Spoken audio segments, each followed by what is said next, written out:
Welcome back to JForrest English. I'm Jennifer, and today you're going to add the top 10 phrasal verbs to your vocabulary to help you sound just like a native English speaker. And at the end, I'm going to quiz you to make sure you really understand these phrasal verbs. Let's get started. Number 1, to dish out. This simply means to criticize. So when you criticize someone or something, you say something negative about it. For example, she really dished it out to Tom at the meeting. She really criticized Tom at the meeting. Now notice I said dished it out. What's the it? The it represents the criticism. She dished out the criticism. She dished it out to Tom. And we always use this expression with criticism, so you don't need to specify that it. I'm sharing this phrasal verb with you because we have a very common expression in English. You can dish it out, but you can't take it. You can dish it out, which means you freely give criticism to others, but you can't take it. Which means if somebody tries to criticize you, you do not accept that. You become very upset or very angry. So if someone is being very critical, you might say, well, you can dish it out, but can you take it? Can you receive the criticism that you're giving? It's a way to remind someone that maybe you shouldn't criticize others. You can dish it out, but you can't take it. Number 2, to muddle through. This is when you do or achieve something accidentally without a specific plan. For example, I muddled through making the cake. So maybe I had no idea how to make this cake.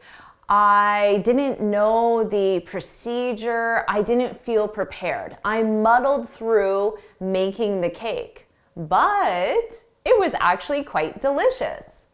So sometimes when you muddle through something, the result isn't very positive because you don't actually have a plan. Other times, it can be positive in the end. Number 3, to nerd out. Oh, I love this one. When you nerd out on something, it means you discuss it in great detail.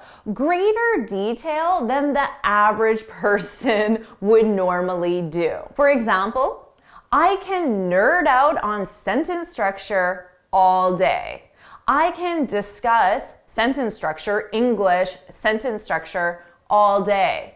But my friends who are native English speakers have no interest in discussing English sentence structure. To them, that is boring. But to me as an English teacher, and most likely to you as an English learner, we can nerd out on the English language all day. I can also nerd out on plants, talking about plants, different types of plants, looking at plants. I really love plants as well. But the average person probably doesn't want to discuss it in as much detail as I do. What about you? What's something that you could nerd out on? Nerd out on this specific topic all day. Share that in the comments. Number 4, to stick around. This is a very common phrasal verb, and it simply means to remain in a place for a period of time. Let's say you just finished dinner with a friend at a restaurant and you drove, but your friend took the bus. So you can just get in your car and leave, but your friend has to wait until the bus comes. So you could say, oh, don't worry, I'll stick around until the bus comes. I'll stay with you at this specific location, the restaurant or the bus stop, until the bus comes. Or let's say you're in the mall and it's raining outside. You might say, well, let's just stick around until it stops raining. So let's stay at this specific location until it stops raining. You'll absolutely use this in your daily speech and hear native speakers using this one all the time. Number 5, to wash up. This simply means to clean your hands, to wash your hands, and or to wash your face. So before dinner, you could say, oh, I just need to wash up. And most likely you're going to wash your hands. And I commonly say this in the evening before I watch a movie. I could say to my husband, oh, just give me 5 minutes to wash up before we start the movie.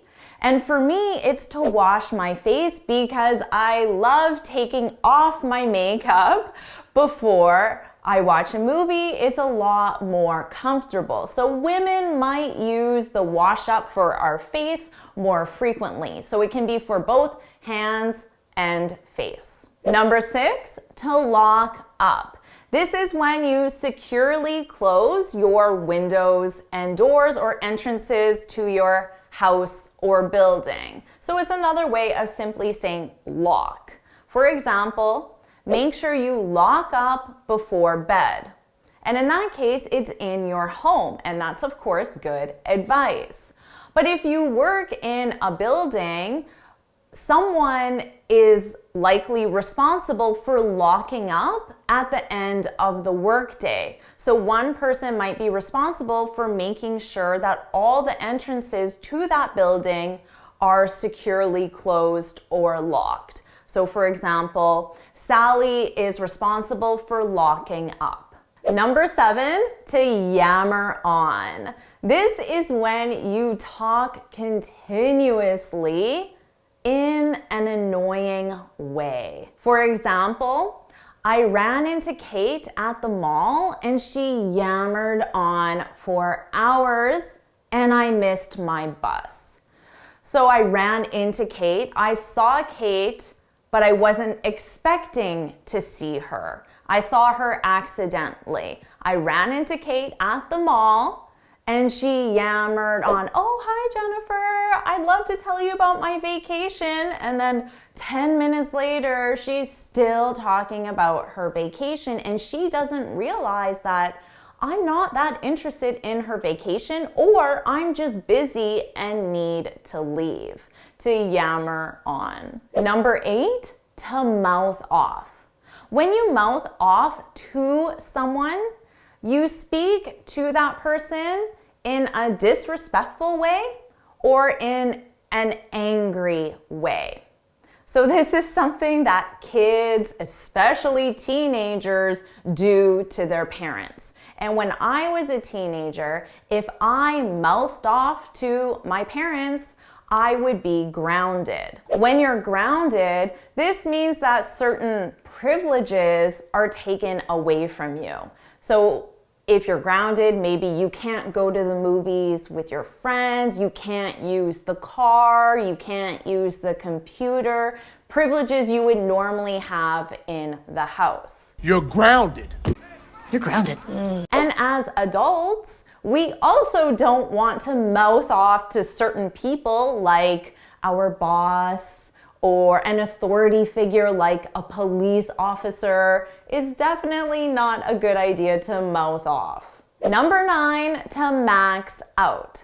When you max something out, it means you take that something to a limit. For example, I maxed out my credit cards on vacation.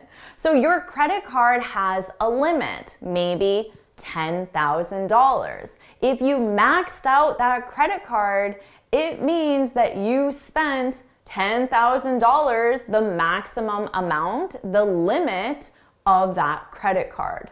Likely not the best idea.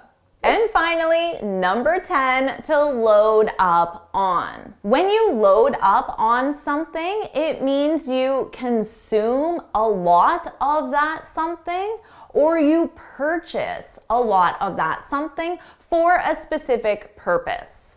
So let's say you're an athlete. right before a race or a competition, you might load up on carbs. Carbs are carbohydrates, energy for your body, so you want to consume a lot of carbs. Jim loaded up on carbs before the race. Or you could say, we loaded up on toilet paper because it was on sale. So we purchased a large amount of toilet paper because it was on sale. Now you have the top 10 phrasal verbs added to your vocabulary. Are you ready for your quiz? Here are the questions. Hit pause, take as much time as you need, and when you're ready to see the answers, hit play.